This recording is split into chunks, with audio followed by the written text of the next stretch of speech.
అదే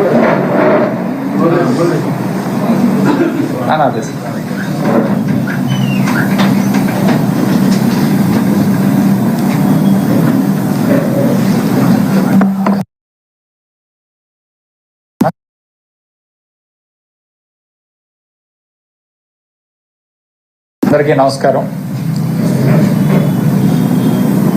జగన్మోహన్ రెడ్డి గారు 2019-24లో దాదాపు 17 ప్రభుత్వ మెడికల్ కాలేజీలకి తీసుకు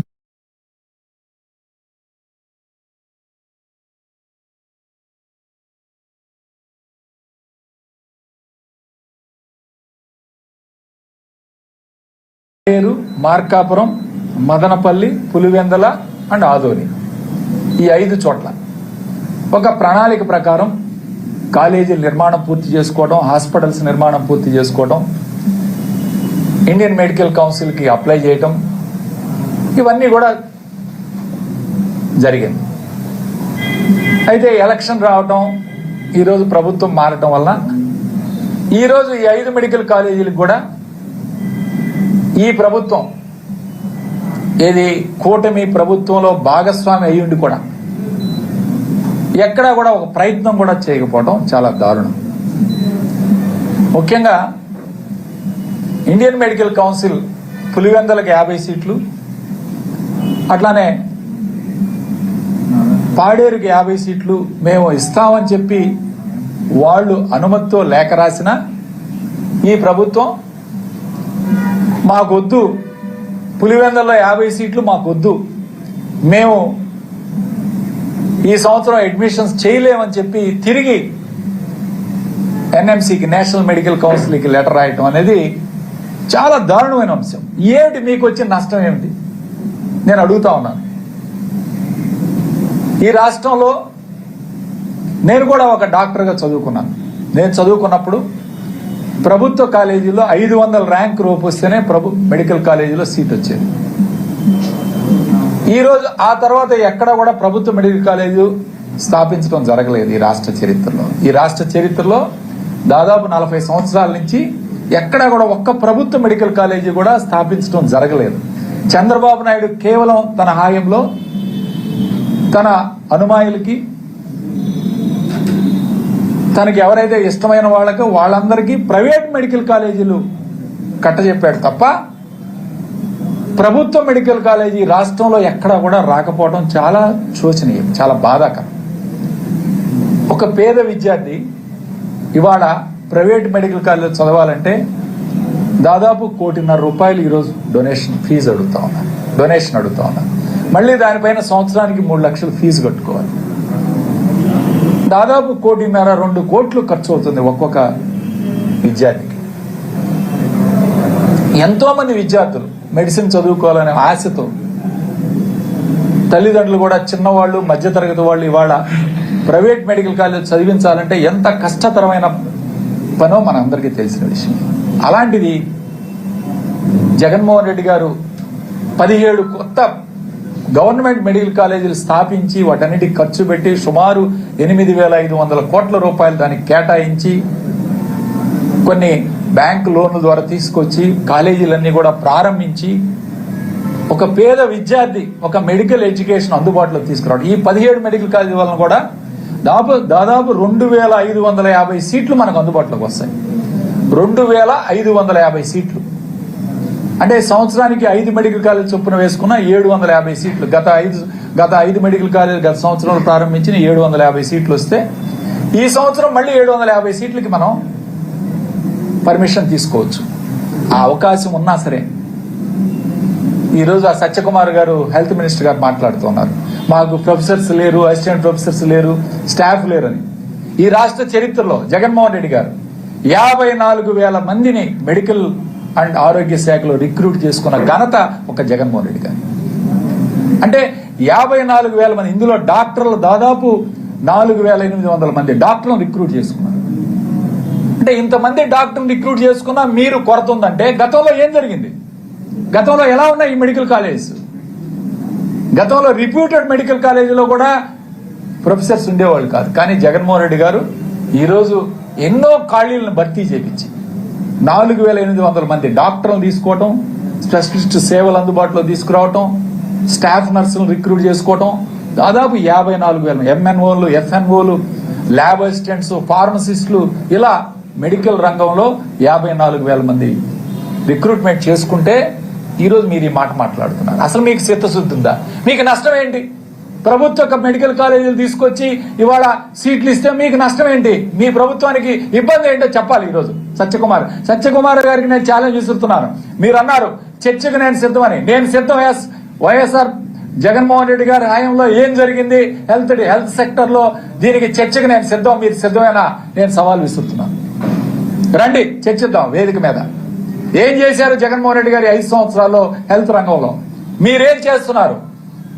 అరే ఫీవర్లు వచ్చి మా పక్కన పిడుగురాళ్ల మున్సిపాలిటీలో డయేరియాలు, సీజనల్ వ్యాధులతోటి దాదాపు 7 మంది చనిపోతే ఇంతవరకు మీరేం తీసుకున్న చర్యలు లేవు. ఏం చర్యలు తీసుకున్నారు మీరు? ఈరోజు సీజనల్ వ్యాధులు, డెంగ్యూ, మలేరియా, జ్వరాలు గ్రామాల్లో కూడా విస్తృతంగా ఈరోజు విజృంభిస్తుంటే ఈ ప్రభుత్వం ఏం చర్యలు తీసుకుంది? పిహెచ్సికి వెళ్లే స్టాఫ్ నర్సులు నిన్న మొన్న ధర్నా చేస్తున్నారు, డాక్టర్లు ధర్నా చేస్తున్నారు. ఈరోజు స్పెషలిస్ట్ సేవలు దాదాపు 150 మంది డాక్టర్లు మీరు రిమూవ్ చేశారు మీ ప్రభుత్వం రాంగ్లోనే. ఏం తప్పు చేశారు? జగన్మోహన్ రెడ్డి గారు పక్కా ప్రణాళికతో. అలానే ఈరోజు ప్రైవేట్ మెడికల్ కాలేజ్ మీరేమన్నారు? కొత్తగా మెడికల్ కాలేజ్ను కూడా పీపీపీ మోడ్లో ప్రైవేట్ అండ్ పబ్లిక్ రంగంలో ఇద్దరం కూడా అనుసంధానం చేసి ప్రైవేట్ భాగస్వామ్యానికి అప్పచెప్తా ఉంటున్నారు. దీనివల్ల ఏం జరుగుతూ ఉంది ఈ రాష్ట్రంలో? ఈరోజు ప్రజలందరూ కూడా ఒకసారి ఆలోచించాలి. ఒక్కసారి ప్రైవేట్ రంగం వాళ్ళు ఈరోజు జగన్మోహన్ రెడ్డి గారు ప్రభుత్వ డబ్బుతో నిర్మాణం చేశారు ఈ కాలేజీలన్నీ. వీటిని మీరెవరండి ప్రైవేట్ భాగస్వాములకు అప్పచెప్పడానికి? ఇది భావ్యమేనా? ప్రభుత్వం డబ్బు తీసుకొచ్చి ఈరోజు కాలేజీలు, హాస్పిటల్ నిర్మాణం చేస్తే మీరు ఒక ప్రైవేట్ భాగస్వామికి అప్పచెప్తా ఉన్నారు. ప్రైవేట్ భాగస్వామి రంగంలోనే మేనేజ్మెంట్ కోటా అంటారు. 50% సీట్లు అమ్ముకోవడానికి వాళ్ళు సిద్ధపడతారు. అంటే 50% సీట్లు మనం కోల్పోతున్నాం పేద విద్యార్థులకి. ఈ 2,550 సీట్లో 50% అంటే సుమారు 1,200-1,300 సీట్లు మీరు ప్రైవేట్ భాగస్వామిలో బి కేటగిరీ, సి కేటగిరీ అమ్ముకోవడానికి ఈరోజు మీరు అవకాశం కల్పిస్తున్నారు. అంటే మీ అనుమాయులకి, మీ పార్టీకి భజన చేసే వాళ్ళకి ఈరోజు కాలేజీలు అమ్ముకొని వాళ్ళు సంపాదించుకొని మీకు ఎన్నికల్లో పెట్టుబడులు పెట్టడానికి మీరు సిద్ధం చేసుకున్నారు. కానీ జగన్మోహన్ రెడ్డి గారు అలా చేయలేదే. ప్రభుత్వ కాలేజీలు పేద విద్యార్థుల కోసం 2,550 సీట్లు ఈరోజు ఆయన తీసుకొస్తానంటే మీకే నష్టం జరిగింది ఇవాళ? మీరు ఎందుకు ప్రైవేట్ భాగస్వామికి ఈరోజు కాలేజీలు అమ్మాలని చూస్తున్నారు? ఇది చాలా ఘోరమైన తప్పు. దాదాపు ప్రైవేటీకరణ చేయొద్దు దయచేసి. ప్రభుత్వ మెడికల్ కాలేజీలుగానే వీటిని ఉంచాలి అని ఈరోజు మేము డిమాండ్ చేస్తున్నాం వైఎస్ఆర్ కాంగ్రెస్ పార్టీ. అంతేకాదు ఇవాళ మీరు ప్రైవేట్ మెడికల్ కాలేజీలు, private hospital, private medical college private వాళ్ళకి అప్పచెప్తే ఏం జరుగుతుందండి? ఒక పేషెంట్ ఇవాళ హాస్పిటల్కి వెళ్తే ప్రైవేట్ మెడికల్ కాలేజ్ అయితే ఛార్జీలు కలెక్ట్ చేస్తారు. యూజర్ ఛార్జీలు అంటారు. సిటీ స్కాన్ కింద, ల్యాబ్ కింద, ఓపీ కింద, ట్రీట్మెంట్ కిందని డబ్బులు కలెక్ట్ చేస్తారు. ఇవి కట్టడానికి వాళ్ళు సిద్ధంగా ఉంటారా? పేదవాడికి ఎక్కడ న్యాయం జరుగుతుంది? అదే ప్రభుత్వ మెడికల్ కాలేజీలు అయితే ఈ ట్రీట్మెంట్ అంతా కూడా ఉచితంగా అందిస్తారు. ఉచితంగా వాళ్ళకి సేవలు అందించాలి. అలాంటిది మీరు పక్కన పెట్టి ప్రైవేట్ భాగస్వాములకు అప్పచెప్తే రేపు వాళ్ళు ఇష్టం వచ్చినట్టు వాళ్ళు కలెక్ట్ చేసుకుంటారు డబ్బులు. ల్యాబుల దగ్గర నుంచి సిటీ స్కాను, ఎంఆర్ఐ స్కాను, అట్లానే ట్రీట్మెంట్ ఖర్చులు, మళ్ళీ వీటన్నిటికీ కూడా పేద పేషెంట్లు ఎవరైతే ఈరోజు ట్రీట్మెంట్ కోసం వస్తారో ఈ మెడికల్ కాలేజీల్లో వీళ్ళందరి దగ్గర నుంచి డబ్బులు కలెక్ట్ చేసే కార్యక్రమం. ఉదాహరణకి పిడుగురాళ్ళలో మెడికల్ కాలేజ్ ఉంది. ఇవాళ అక్కడికి వచ్చే వాళ్ళందరూ కూడా పేదవాళ్ళు ఉన్నారు, మాచర్ల, పల్నాడు ప్రాంతం నుంచి. వాళ్ళందరి దగ్గర మీరు డబ్బులు కలెక్ట్ చేసుకోవడం ప్రారంభిస్తే వాళ్ళు అక్కడికి రాగలరా? ట్రీట్మెంట్ చేయించుకోగలరా? ఏమిటి మీ ఆలోచన? ఏమిటి? రావడంతో ఇవన్నీ కూడా ప్రైవేటీకరణ చేస్తాం, ఈ కాలేజీలు ఇచ్చేస్తాం అనే ఒక ఆలోచనతో ఈ ప్రభుత్వం పనిచేస్తున్న తీరుని తీవ్రంగా ఖండిస్తూ దయచేసి జగన్మోహన్ రెడ్డి గారి మీద కోపం మీదనో, జగన్మోహన్ రెడ్డి గారు చేస్తున్న పథకాల మీద కోపం మీదనో, లేకపోతే ఆయన మీద కక్షతోనో ఇలాంటి పేద విద్యార్థులకి న్యాయం చేయకుండా మీరు ప్రైవేటీకరణ చేయడం అనేది దారుణమైన అంశం. ఈ సీట్లు ఏదైతే కోల్పోతున్నావో ఈ సంవత్సరానికి, ఈ సీట్లన్నీ మళ్ళీ ఫిల్ చేస్తే మనకి 750 సీట్లు వస్తాయి ఈ సంవత్సరం. వచ్చే సంవత్సరం 7 మెడికల్ కాలేజీలకి సిద్ధం చేశారు. అంటే దాదాపు 1050 సీట్లు వచ్చే సంవత్సరం వస్తాయి. దయచేసి ఈ 5 + 7 12 మెడికల్, అంటే 5 మెడికల్ కాలేజీలు గత సంవత్సరం ప్రారంభించారు కాబట్టి మిగిలిన 12 మెడికల్ కాలేజీలకి మీరు అనుమతులు తీసుకొచ్చి, ఎందుకంటే మీరు మద్దతు ఇస్తున్న ప్రభుత్వమే కేంద్రంలో ఉంది, ఇప్పుడు తీసుకురావడం పెద్ద సమస్య కాదు. ఫెసిలిటీస్ కావాలంటే మనం నిదానంగా ఏర్పాటు చేసుకోవచ్చు. ఎందుకంటే మెడికల్ కాలేజీ ప్రారంభమైన ఫస్ట్ 1 ఇయర్లోనే మనం అన్ని ఫెసిలిటీస్ చూపించాల్సిన అవసరం లేదు. నిదానంగా గ్రాడ్యువల్గా హాస్పిటల్ నిర్మాణం చేసి పేషెంట్లన్నీ సెకండ్ ఇయర్లో చూపించుకోవచ్చు. సో ఫస్ట్ ఇయర్లో ఓన్లీ క్లాసులు టీచింగే జరుగుతుంది కాబట్టి అంతవరకు రిక్రూట్ చేసుకొని 1 ఇయర్ టైం ఉంది కాబట్టి మీరు అన్ని సీట్లన్నీ కూడా ఫిల్ చేయించుకొని కావాలంటే నెక్స్ట్ ఇయర్కి హాస్పిటల్స్ అన్ని మీరు డెవలప్ చేసుకొని టైం అడిగి ఎన్ఎంసీలో టైం అడిగి టైం తీసుకొని మనం ఫెసిలిటీస్ అన్ని ఏర్పాటు చేసుకోవచ్చు. కాబట్టి దీన్ని గమనించుకొని ఏదైతే జగన్మోహన్ రెడ్డి గారు తీసుకొచ్చారు కాబట్టి మేము చేయకూడదనే ఆలోచన లేకుండా తప్పకుండా పేద విద్యార్థులు ఈ రాష్ట్రంలో లబ్ధి చేకూరుతారు. ఈ 5 మెడికల్ కాలేజీలను కూడా ప్రారంభించాలి ఈ సంవత్సరం. వచ్చే సంవత్సరం 7 మెడికల్ కాలేజీలు ప్రారంభించడానికి చర్యలు తీసుకోవాలని చెప్పి ఈరోజు నేను గట్టిగా ఈ ప్రభుత్వాన్ని డిమాండ్ చేస్తున్నాను. అట్లానే సత్యకుమార్ గారు మీరు ఎక్కడైనా సిద్ధమే. మేము ఒకటే చెప్తున్నాం, హెల్త్ రంగంలో గత ప్రభుత్వాలు ఏం చేశాయో తెలియదు. జగన్మోహన్ రెడ్డి గారు తీసుకొచ్చిన సంస్కరణల వలన ఈరోజు బ్రహ్మాండంగా పేదవాడికి ప్రభుత్వ హాస్పిటల్స్ లో మంచి వైద్యం లభిస్తుంది, మంచి సేవలు అందుతున్నాయి. తప్పకుండా విలేజ్ హెల్త్ క్లినిక్స్ కూడా చాలా బాగా ఉపయోగపడతాయి. వాటిని కూడా మీరు అభివృద్ధి చేయాలని చెప్పి నేను కోరుకుంటూ మీ చర్చకి ఎక్కడికైనా సవాల్ తీసుకుంటా ఉన్నాం.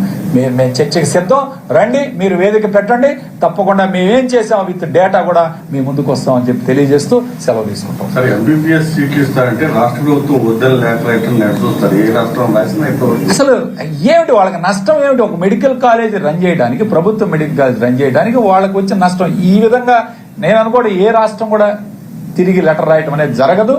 ఎవరైనా సీట్లు ఇస్తే ఉపయోగించుకుంటారు తప్ప దీన్ని మాకు వద్దు అని వెనక్కి రాసే కార్యక్రమం ఒక్క ఆంధ్రప్రదేశ్ రాష్ట్రమే జరిగింది. అది కూడా ఈ కూటమి ప్రభుత్వంలోనే జరిగిందని చెప్పి నేను చెప్పదలుచుకున్నాను. అవును, పిహెచ్సి స్టాఫ్ నర్సు స్ట్రైక్ లో ఉన్నారు. వాళ్ళందరూ కూడా ఇప్పుడు రిక్రూట్ చేసిన ఏఎన్ఎం డైరెక్ట్ గా కాంట్రాక్ట్ బేస్ లో తీసుకుని వాళ్ళకి ప్రమోషన్లు ఇచ్చే కార్యక్రమం చేస్తూ ఉన్నారు. అంతకుముందు పనిచేస్తున్న వాళ్ళందరూ కూడా ఇబ్బంది పడుతున్న నేపథ్యంలో ఖచ్చితంగా మీరందరూ కూడా ఒకటే గుర్తుపెట్టుకోవాలి, గతంలో పనిచేసిన వాళ్ళు అనుభవంతో ఉన్నారు, ఎక్స్పీరియన్స్ తోటి ఉన్నారు. వాళ్ళకి ప్రమోషన్స్ ఇచ్చి వాళ్ళందరూ ఫిల్ చేసిన తర్వాత ఎవరైనా ఉంటే కొత్త వాళ్ళని తీసుకోవాలి తప్ప డైరెక్ట్ గా లేటరల్ ఎంట్రీలో వీళ్ళందరినీ తీసుకొని ముందుకు పెట్టే కార్యక్రమం చేయకూడదని చెప్పి కూడా ఈరోజు నేను కోరుతున్నాను. ఈ ప్రైవేట్ పరం చేయడం వల్ల పేద విద్యార్థులకు ఎలాంటి అన్యాయం జరుగుతుంది సార్? తీవ్రంగా ఈరోజు ఒక పేద విద్యార్థి ఎంబీబీఎస్ చదువుకోవాలంటే ఏదైనా సీటు ప్రభుత్వ కాలేజీలో రాకపోతే దాదాపు ₹1,00,00,000 నుంచి 1,50,00,000 2 కోట్ల దాకా కూడా ఖర్చు పెట్టాల్సిన అవసరం ఉంటుంది. కాబట్టి పేద విద్యార్థులు ఉచితంగా చదువుకు ఎంతో మంది ఉన్నారు. ఇవాళ తల్లిదండ్రులు చదివించి నీట్ ఎగ్జామ్స్ చిన్నప్పటి నుంచే వాళ్ళు కలలు కానీ డాక్టర్ కావాలని, తర్వాత వాళ్ళని ఇంటర్మీడియట్లో లాంగ్ టర్మ్ కోచింగ్స్, తర్వాత షార్ట్ టర్మ్ కోచింగ్ సెంటర్లో సంవత్సరానికి ₹2,00,000 పెట్టి చదివించుకొని వాళ్ళందరినీ కూడా ఈరోజు ఒక వైద్య వృత్తిలో చూడాలని కోరుకున్న తల్లిదండ్రుల ఆశలు నిరాశలయ్యే కార్యక్రమం.